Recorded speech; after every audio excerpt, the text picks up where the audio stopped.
शांति अपनी सहेली आशा के साथ उसके घर के लिविंग हॉल में बैठी थी और चाय नाश्ता करते हुए बातें कर रही थी। बातों ही बातों में शांति आशा से कहती है, आशा, हम दोनों के बच्चे बड़े हो गए हैं, क्यों ना अब हम दोनों दोस्त अपनी दोस्ती को रिश्तेदारी में बदले। शांति, तूने तो मेरे मुंह की बात छीन ली। मैं तो शुरू से यही चाहती थी कि मेरी दोनों बेटियां तेरे घर की बहू बने। दोनों ही दोस्त अपनी दोस्ती आगे बढ़ाने के लिए इस रिश्ते के लिए हाँ कर देती हैं। तो वहीं घर के बाहर अतुल विवेक के साथ ट्रक में कुछ सामान रखवा रहा होता है। तभी उसकी नजर पड़ोस वाले गरीब घर के बाहर नम आंखें लिए खड़ी मुस्कान पर पड़ती है, जो उसे देख रही थी।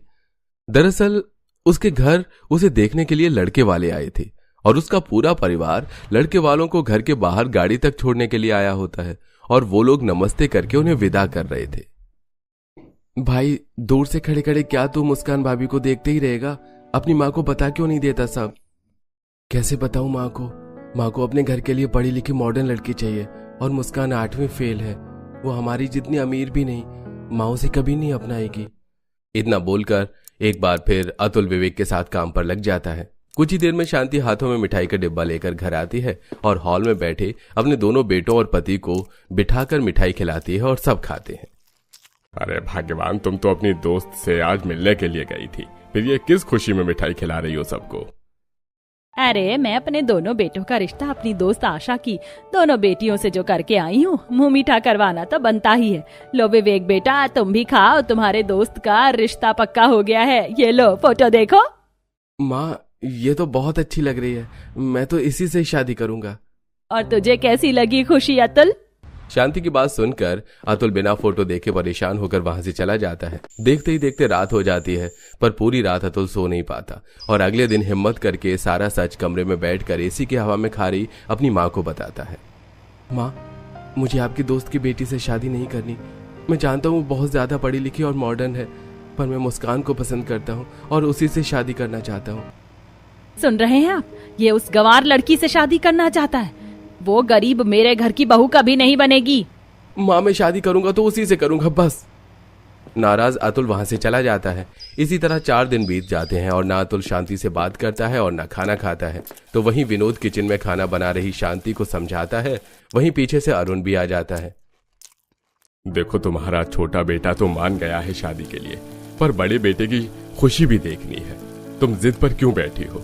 बच्चों की खुशी क्यों नहीं देखती? अगर तुमने जबरदस्ती अतुल की शादी खुशी से करवा भी दी तो तुम्हारा बेटा खुश नहीं रहेगा और ना ही तुम्हारी दोस्त की बेटी। फिर तुम क्या जवाब दोगी अपनी दोस्त को? इसलिए कहता हूँ, मान जाओ। हाँ माँ, मैं भी पापा की बात से सहमत हूँ और मैं कर तो रहा हूँ शादी। आपकी जुबान भी रह जाएगी इससे। अतुल घर में किसी से बात नहीं कर रहा था और ना ही खाना खा रहा था। विनोद अरुण भी शांति को काफी समझाते हैं, जिसके बाद शांति शाम में बालकनी में खड़ी होकर आशा से फोन पर बात करती है। आशा, मेरा छोटा बेटा अरुण तेरी बेटी से शादी करने के लिए तैयार है, लेकिन माफ करना आशा, मैं अपने बड़े बेटे की शादी तेरी बेटी से ही करवाना चाहती हूँ। पर पता नहीं उस गंवार पड़ोसन ने ऐसा क्या जादू कर दिया मेरे बेटे पर, जो मेरा बेटा उसी से शादी करना चाहता है। पर तू चिंता मत कर, तेरी बड़ी बेटी भी बनेगी तो मेरे ही घर की बहू बनेगी।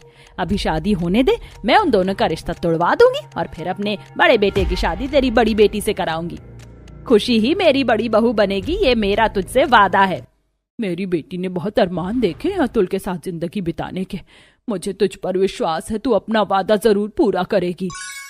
शांति रिश्ता तोड़ते हुए आशा से वादा करती है कि अपने बेटे की शादी उसकी बेटी से ही कराएगी और इस शर्त पर आशा मान जाती है।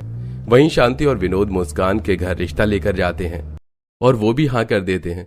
कुछ ही दिनों में शांति अपने दोनों बेटों की शादी करवा देती है। जहां शांति की छोटी बहू माया उसकी पसंद की होती है, तो वहीं बड़ी बहू मुस्कान उसके बेटे की पसंद की, जिस वजह से वो मुस्कान को पसंद नहीं करती और दोनों बहू की पहली रसोई वाले दिन भी किचन में खड़ी होकर शांति दोनों से भेदभाव करती है। मेरी प्यारी बहू, तुझे कुछ करने की जरूरत नहीं है, तू मेरे साथ चल। और तू बड़ी बहू, बड़ा शौक है ना तुझे मेरे घर की बहू बनने का, तो अब बहू वाली जिम्मेदारी भी निभा। आज तेरी पहली रसोई है और खाने में पूरी सब्जी खीर के साथ चटनी, जूस, सैंडविच जैसी चीज भी बना कर देना। पर माँ जी, मुझे सैंडविच जूस बनाना नहीं आता और रसोई में तो सारे इलेक्ट्रॉनिक चीजें, मुझे ये सब चलानी नहीं आती। अगर कुछ करना नहीं आता तो मैं क्या करूं? ये सब कुछ तो शादी करने से पहले सोचना चाहिए था ना। इसलिए मुझे पढ़ी लिखी मॉडर्न बहू चाहिए थी, तुझ जैसी गंवार नहीं। इतना बोलकर शांति माया को अपने साथ बाहर ले जाकर हॉल में बैठाती है और बेचारी मुस्कान रसोई में जैसे तैसे गैस ऑन करती है और पूरी सब्जी खीर बनाकर डाइनिंग टेबल पर ले जाती है। ये क्या, तूने सिर्फ खाने में पूरी सब्जी खीर पुलाव बनाया है? मैंने तुझे जो सैंडविच चटनी और जूस भी बनाने को कहा था वो कहाँ है? माँ जी आप भूल गई, मेरी गंवार जेठानी जी ने क्या कहा था, उन्हें रसोई में रखे इलेक्ट्रॉनिक चीज चलानी नहीं आती। अगर इसे कुछ करना नहीं आता तो हमारे घर में क्यों आई? हमारे घर में भी ना आती ना। माँ बस भी करो, मुस्कान के घर में इलेक्ट्रॉनिक चीज नहीं थी इसलिए उसे नहीं आता। इसका मतलब ये नहीं कि कुछ करना नहीं जानती। अरे धीरे धीरे वो सब सीख जाएगी। अरे पत्नी जी, पहले रसोई की है बहू ने, धीरे धीरे से सिखा देना। वैसे बहू खाना बहुत बढ़िया बना है, एक पूरी और देना। खाने की टेबल पर अतुल अपनी बीवी का साथ देता है। ये देख शांति को बहुत गुस्सा आता है। वहीं विनोद भी तारीफ करता है तो सास मुंह बनाकर चली जाती है और सब खाते हुए। इसी तरह कुछ दिन बीत जाते हैं और मुस्कान खाली समय में अपनी सास और देवरानी को खुश करने के लिए उनके लिए अपने हाथों से ड्रेस बनाती है और सिलाई मशीन की कुर्सी पर बैठे हुए कमरे में बैठे अतुल को दिखाती है। अतुल देखो, मैंने माँ जी के लिए सूट और देवरानी के लिए स्टाइलिश ब्लाउज बनाया है, उन्हें पसंद तो आएगा ना? अरे तुमने इतने प्यार से बनाया है तो क्यों नहीं पसंद आएगा इन्हें? और नहीं भी पसंद आएगा तो क्या हुआ, तुम कोशिश करती रहना। इतना बोल अतुल ऑफिस के लिए चला जाता है तो वहीं मुस्कान अपने हाथों की बनाई ड्रेस लेकर अपनी सास और देवरानी को देती है और शांति अपनी बहू के साथ मिलकर उसके दिए हुए कपड़े को जमीन पर फेंककर पैरों से रौंद देती है। तुझे क्या लगा तू खुद से सिलाई करके मुझे कुछ भी कपड़े बनाकर देगी और मैं खुशी खुशी पहन लूंगी और तुझे अपना लूंगी? कभी नहीं। जैसे आज तेरे बने कपड़े को मैंने रौंदा है ना, इसी तरह एक दिन तुझे भी रौंद डालूंगी। और हमें कुछ देने से पहले एक बार अपना स्टैंडर्ड और हमारे स्टैंडर्ड को देख लो। तुम कहाँ गंवार 8वीं फेल, तुमने सोच भी कैसे लिया कि माँ जी तुम्हारे हाथों का बना ड्रेस पहनेंगी? तुमने मेरी बहन की जगह ली। मैं तुम्हारी शक्ल देखना भी बर्दाश्त ना करूं, तुम्हारे कपड़े पहनना तो दूर की बात। बहू चिंता मत कर, आज भी खुशी को ही मैं अपनी बहू मानती हूँ और देखना वही इस घर में बहू बनकर भी आएगी। आखिर मैंने अपनी दोस्त से जो वादा किया है। तभी विनोद आता है। शांति ये क्या हरकत है, तुमने बहू के साथ सही नहीं किया। देखना एक दिन यही तुम्हारे काम आएगी और बहुत पछताओगी तुम। विनोद शांति को सुनाकर अपनी बहू को वहां से लेकर चला जाता है और उसे काफी समझाता है। इसी तरह कुछ दिन बीत जाते हैं और बेचारी मुस्कान नौकरों की तरह घर के सारे काम करती है और विनोद कभी कभी रसोई में जाकर इलेक्ट्रॉनिक चीज उसे चलाना सिखा देता है। अकेली मुस्कान बाजार से सब्जी लेकर आती शांति का ख्याल रखती है, उसकी टाइम पर दवाई देती है और अपने खाली समय में सिलाई करती है। ऐसे ही एक दिन टीवी देख रही शांति से उसके पास बैठी माया से कहती है, माँ जी काफी दिन हो गए बाहर गए हुए, चलिए ना बाहर से शॉपिंग करके आते हैं और आते हुए सब्जी भी ले लेंगे।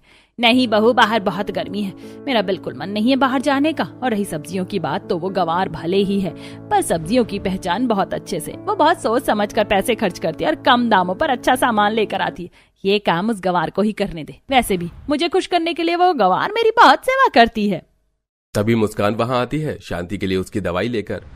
माँ जी ये लीजिए, आपकी दवाई का समय हो गया है। मैं ये दवाई तभी खाऊंगी जब तू इसी धूप में जाकर सब्जी लाएगी, समझी? सास की सेहत की चिंता करते हुए मुस्कान दवाई रख के अंदर जाती है और पैसे लेकर कड़ी धूप में सब्जी लेने जाती है। ये देख और शांति के मुंह से मुस्कान की तारीफ सुनकर माया का खून खौल उठता है और वो अपने कमरे में जाती है और बैठकर अपनी माँ को फोन करती है और सारी बात बताती है। देख कर माया बेटा, कहीं वो गंवार तेरी बहन की जगह ना ले ले, और अगर एक बार उस बुढ़िया ने उस गंवार को अपना लिया ना तो तेरी बड़ी बहन उस घर की बहू कभी नहीं बन पाएगी।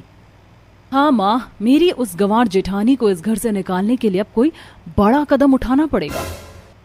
माया जल्द से जल्द मुस्कान को घर से निकालने के लिए रसोई में जाती है और रसोई में जाकर मिक्सी, ओवन, माइक्रोवेव, फ्रिज सब चालू कर देती है और उनका टेम्परेचर भी बढ़ा देती है ताकि जब मुस्कान रसोई में आए और कुछ काम करे तो रसोई में रखी सारी इलेक्ट्रॉनिक चीज से धमाका हो जाए। पर तभी वहां शांति आ जाती है। अब जैसे ही शांति सब्जी गर्म करने के लिए माइक्रोवेव के पास जाती है, समय रहते वहां मुस्कान आ जाती है और वो माइक्रोवेव का बढ़ा हुआ टेम्परेचर देख अपनी सास को पीछे कर लेती है और जल्दी से माइक्रोवेव बंद कर देती है और बाकी चीजें भी फटाफट बंद कर देती है ताकि कोई धमाका न हो जाए। माँ जी आप ठीक तो हैं? ये माइक्रोवेव का टेम्परेचर किसने बढ़ाया? मैं तो रसोई में रखी इलेक्ट्रॉनिक सामान को तब तक हाथ नहीं लगाती जब तक पापा जी मेरी मदद नहीं करते। भगवान का शुक्र है जो आपको कुछ नहीं हुआ। माया बहू, मुस्कान बहू को तो ये सब चलाना नहीं आता। पर फिर भी उसने देख लिया कि यहाँ कुछ गड़बड़ है। पर तुझे तो सब आता है, तू यहीं थी फिर भी तूने मुझे बचाने की भी कोशिश नहीं की। वो माँ जी, मैंने देखा नहीं। झूठ बोलना बंद करो, ये सब कुछ तुमने ही किया था। मैंने अपनी आंखों से देखा है। इसलिए तुमने माँ को नहीं बचाया क्योंकि तुम डरती थी कहीं तुम्हारी सच्चाई माँ को पता न चल जाए और तुम माँ बेटी का सपना अधूरा न रह जाए। बहू, मैं तक खुद चाहती थी कि मैं तेरी बहन की शादी अपने बेटे से करवाऊं, पर इस चीज के लिए तू इतना नीचे गिर जाएगी कि मैंने सोचा नहीं था। अगर आज इस घर में कुछ ऊंच नीच हो जाती तो मैं क्या करती। पहले तो मैंने सोचा था कि तुम दोनों बहन ही मेरे घर की बहू बनोगी, पर जब एक बहन ऐसी है तो पता नहीं दूसरी बहन कैसी होगी। अच्छा हुआ जो मेरे बेटे ने अपने पसंद की लड़की से शादी की। अगर तुम दोनों घर में आ जाती बहू बनकर तो तुम दोनों ही मुझसे मेरे बेटे को छीन लेती। अच्छा हुआ जो अतुल ने मुस्कान से शादी की। जब शांति की जान पर बनती है तो उसे अपने बेटे की पसंद पर नाज होता है और ये सब देखकर माया अंदर ही अंदर जलती रहती है। तो वहीं शांति मुस्कान को दिल से अपना लेती है। गर्मी में गांव वाली बहू का सस्ता वर्सेस शहरी बहू का महंगा जुगाड़। वाह इनकी बहू, तेरे दहेज में क्या बढ़िया एसी दिया है तेरे मायके वालों ने। जरा सी देर को चलाते ही राजस्थान के रेगिस्तान जैसा गर्म कमरा कश्मीर की ठंड में बदल जाता है। माँ जी, बदलेगा क्यों नहीं, आखिर ये इतनी बड़ी कंपनी का जो एसी है। हाँ वो बात तो है बहू। अरे ये क्या तारीफ करते ही लाइट को बुरा लग गया। अरे नहीं, इस लाइट को भी अभी ही जाना था। जरा सा कमरा ठंडा होना शुरू हुआ था कि लाइट भाग गई। अब सारे कमरे की ठंडक खत्म हो जाएगी। सही कहा। शारदा और रिंकी ऐसे बोलकर वापस से लाइट के आने का इंतजार करने लगी क्योंकि उन दोनों को ही एसी की ठंडक में बैठना था। लेकिन काफी इंतजार के बाद भी लाइट नहीं आई और धीरे धीरे कमरे में सारी ठंडक निकल गई। हे भगवान, अचानक से अब कितनी ज्यादा गर्मी लग रही है। मेरी तो सारी कमर भी पीछे से भीग गई पसीने में। माँ जी, इस गर्मी में बस एसी कूलर और पंखे में बैठने पर ही सुकून है। वैसे माँ जी, आपको एसी की खुशी में छत के पंखे उतरवाने नहीं चाहिए थे। आज अगर एक भी पंखा होता तो हम उसे इन्वर्टर से चला लेते। ये तो तूने बिल्कुल सही कहा बहू।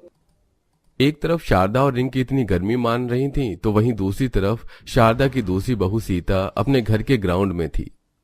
लाइट के जाते ही हम सारे के सारे अपने पल्लुओं से हवा करते करते बावले से हो जाते। एक काम करती हूँ, वैसे ही जुगाड़ से पत्तों का पंखा बना देती हूँ जैसे गांव में बनाया करती थी। इससे अगर लाइट चली भी जाए तो भी हमारे पास हाथ से हवा करने को पंखा होगा। सीता ऐसे बोलकर हाथ का पंखा बनाने को बैठ गई। उसने सबसे पहले बेड से एक लकड़ी निकाली जिस पर उसने पत्तों से हवा करने की जगह बनाई और धागों से जोड़ते हुए उसने एक पत्तों का पंखा बना दिया। वाह, इतने साल बाद भी इसे बनाना नहीं भूली। बिल्कुल परफेक्ट पंखा बनाया है मैंने। अभी ऐसे ही एक दो और बना देती हूँ तो घर में कई पंखे हो जाएंगे। सीता ने ऐसे ही थोड़ी ही देर में कई पंखे बनाकर तैयार कर दिए, जिसके बाद वो उन्हें अंदर लेकर चली गई और उसने एक एक पंखा सभी को दे दिया। वाह सीता भाभी, ये किस तरह का पंखा है? ये है सस्ता जुगाड़ वाला पंखा। अब देखो, लाइट जाते ही हम सभी फव्वारा ना बने, इसलिए मैंने इसे बनाया है। वैसे कुछ भी कहो, तेरे जुगाड़ होते बड़े सस्ते और काम के हैं। इसमें ऐसा क्या है? मेरा मतलब जुगाड़ करो तो फिर ऐसा करो जो टिकाऊ हो। मैं करूंगी अच्छे पंखे का जुगाड़ जो इस गर्मी में बत्ती जाने के बाद भी हमें कूलिंग देगा। रिंकी की बात सुनकर सीता बस चुप सी रह गई। रिंकी और सीता दोनों शारदा की बहुएं थी। रिंकी शहरी लड़की थी तो वहीं सीता गांव की लड़की थी। दोनों बहुओं में शारदा को ही शहरी बहू ज्यादा पसंद थी और इसी वजह से रिंकी भी सीता से बैर रखती थी। ठीक है रिंकी, तुम कर देना पंखे का जुगाड़। मैंने तो बस अभी के लिए इन सस्ते पंखों को बना दिया ताकि हमें ज्यादा गर्मी ना झेलनी पड़े। हाँ, मैं मंगवाऊंगी बैटरी वाला पंखा। मेरी बहू तो हमेशा अच्छा ही सोचती है। शारदा ने भी मौका मिलते ही रिंकी की ही तारीफ कर दी, जिसे सुनकर सीता को थोड़ा बुरा लगा। रिंकी ने उसी दिन बैटरी से चलने वाला टेबल फैन मंगवा लिया, जिसकी वजह से सीता के सस्ते जुगाड़ को शारदा या नेहा ने कोई मोल नहीं दिया। ऐसी दोनों बहुओं के सस्ते और महंगे जुगाड़ों का सिलसिला जारी था। ऐसे ही आज के दिन। अरे सूरज बेटा, मैंने तुझसे कितनी बार बोला है फ्रिज वाले को ले आ और दिखा दे कि इस फ्रिज में क्या हो रहा है। माँ, मैं उन्हें बता चुका हूँ घर आकर फ्रिज चेक करने को, लेकिन अभी वो शहर से बाहर हैं, इसलिए 1-2 दिन बाद आएंगे। माँ जी चिंता मत कीजिए, मैंने छोटा वाला डीप फ्रिज मंगवा लिया है। अब जब तक हमारा फ्रिज सही होता है तब तक हम उससे काम चला लेंगे। हाय हाय, मेरी शहरी बहू के जुगाड़ हमेशा बेस्ट होते हैं। शारदा ऐसे ही खुश होने लगी। रिंकी ने अपनी मंगवाई हुई फ्रिज में सारा खाने पीने का सामान और पानी वगैरह रख दिया, लेकिन तभी लाइट फिर से चली गई और उसकी फ्रिज ठंडी होने से पहले ही बंद हो गई। ठंडा पानी पीने का दिल कर रहा है। रिंकी भाभी, आपका जुगाड़ तो फेल हो गया, फ्रिज चलने से पहले ही बंद हो गया, हमें ठंडा पानी तक नसीब नहीं हो पाया। मेरा बहुत ज्यादा मन कर रहा है ठंडा पानी पीने का। ये लो नेहा ठंडा पानी। ठंडा पानी? अरे हाँ, ये तो सच में ही ठंडा है। भाभी, हमारी फ्रिज सही हो गई है क्या? नहीं, फ्रिज का नहीं है, जुगाड़ मटके का पानी है। मैंने फ्रिज को खराब देखकर रात को ही मटके में ठंडे होने को रख दिया था। अच्छे से पहले मटके की विनेगर और नमक से सफाई की और फिर उसमें पानी भरकर बालू मिट्टी पर रख दिया। देखो ना, बिल्कुल फ्रिज वाली कूलिंग। सच में भाभी, बहुत ठंडा और अच्छा है। वैसे भाभी कुछ भी कहो, आपके जुगाड़ सस्ते और बेस्ट होते हैं। रिंकी भाभी का जुगाड़ तो फेल हो गया। नेहा ऐसे ही सीता की तारीफें करने लगी, जिनको रिंकी ने भी सुन लिया और वो मन ही मन सीता से जल भुन गई। ऐसे ही एक दिन, रिंकी बहू, तेरे नाम से पार्सल आए हैं, देख तो जरा क्या है। माँ जी, मेरे आपके लिए बुक किए हुए गर्मी के कपड़े आ गए हैं शायद, आप खोलकर देखिए। तूने मेरे लिए कपड़े बुक किए थे?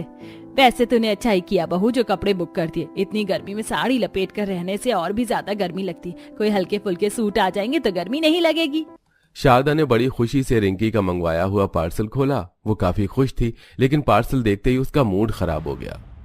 अरे बहू, ये किस कपड़े में तूने सूट मंगवा लिए? गर्मी में तो बस कॉटन और रेयॉन ही कपड़े सुकूनदार होते हैं, और ये पूरा सूट रेशमी कपड़े में है। इसमें तो साड़ी से भी ज्यादा गर्मी लगेगी।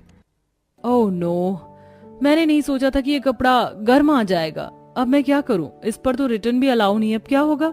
अब तू इसे अपने पास ही रख ले, जब मौसम बदलाव पर होगा तब ये काम में आ जाएंगे। सोचा था गर्मी में कुछ कम्फी सा पहनने को मिल जाएगा, लेकिन हमारी जिंदगी में सुकून कहाँ है। शारदा अभी ऐसे बोल ही रही थी कि तभी पीछे से सीता हाथ में घर के कॉटन के सिले हुए कपड़े लाई। माँ जी, एक सूट मैंने आपके और ये वाला नेहा के लिए घर में सिला है। गर्मी ज्यादा है तो ये हल्का और ठंडा सा कपड़ा आपको काफी सुकून देगा। हाँ, इन्हें कहते हैं गर्मियों के कपड़े। कितना अच्छा सूट लग रहा है, देख रिंकी बहू। सीता के सस्ते जुगाड़ अब धीरे धीरे शारदा का दिल जीतने लगे थे, तो वहीं दूसरी तरफ रिंकी उसके खिलाफ ही रहती थी। ऐसी सिलसिला जारी था और आज के दिन 2 दिनों से बत्ती नहीं थी। सभी लाइट के इंतजार में थे। हे भगवान, आजा लाइट आजा। मेरी तो सारी सब्जियां, दूध वगैरह फ्रिज में रखे रखे ही खराब हो गए। टंकी में भी एक बूंद पानी नहीं है। माँ, नहाए हुए 2 दिन हो गए और साथ ही बर्तन और कपड़े वगैरह भी कितने सारे इकट्ठा हो गए हैं। माँ जी, सारे काम सीधे हो जाएंगे, बस घर में पानी आने की देरी है। आप कहो तो मैं सर्विस बुलाकर टैंक को पानी से भरवा दूं। वो 500 रुपए में पूरा टैंक भर जाएंगे। नहीं रिंकी, इतने पैसे खर्च करने की कोई जरूरत नहीं है। बिजली आ जाने की संभावना है। हम चाहे तो सस्ते जुगाड़ों से भी काम कर सकते हैं। कैसे? माँ जी, बाहर जो सरकारी नल है, मैं वहाँ से सभी के लिए पानी ले आती हूँ। बाकी के काम आप मेरे ऊपर छोड़ दीजिए। सीता ने सारे काम खुद ही करने की जिम्मेदारी ले ली। बस फिर क्या था, वो बाहर गई और सरकारी हैंडपंप से रसोई, बाथरूम और बाकी जगहों के लिए पानी ले आई। उसी पानी से उसने बर्तन साफ कर दिए और मटका वगैरह भर दिया। फिर उसने उससे ही खाना बनाया और फ्रिज की खराब चीजों को भी उसने काम में ले लिया। अरे नहीं, ये दूध तो बैठ गया। काम करती हूँ, इससे छेना निकाल कर पानी बना देती हूँ तो ये वेस्ट नहीं होगा। और ये खराब सब्जियां मैं गौशाला में दे दूंगी तो जानवर के मुंह पड़ जाएंगी। सीता ने ऐसे ही सस्ते सस्ते जुगाड़ किए जिससे कि उनके घर का ज्यादा नुकसान नहीं हुआ और 2 दिनों से औंधा पड़ा हुआ घर भी सुधर गया। उसके इतने जुगाड़ों को देखकर अब शारदा और रिंकी भी उससे इम्प्रेस हो गई थी। बहू, तेरे सस्ते जुगाड़ तो हिट है। इस मुश्किल घड़ी में तेरे हाथ के पंखे, मटका और तू ही काम आई। सच में आज तो मैं तुझे मान गई। सच में मेरा महंगा सामान तुम्हारे सस्ते जुगाड़ों के आगे खड़ा ना रह पाया। मान गया आज तो सीता जी को। सभी की बात सुनकर सीता बस हंसने लगी। बस फिर क्या था, कुछ ही देर में लाइट आ गई और बाकी रहे सहे काम भी सीधे हो गए। लेकिन इस बत्ती गुल ने सीता की अहमियत सभी को सिखा दी थी। अब कोई किसी से नहीं जलता था और सभी मिलजुल कर खुशी खुशी रहते थे।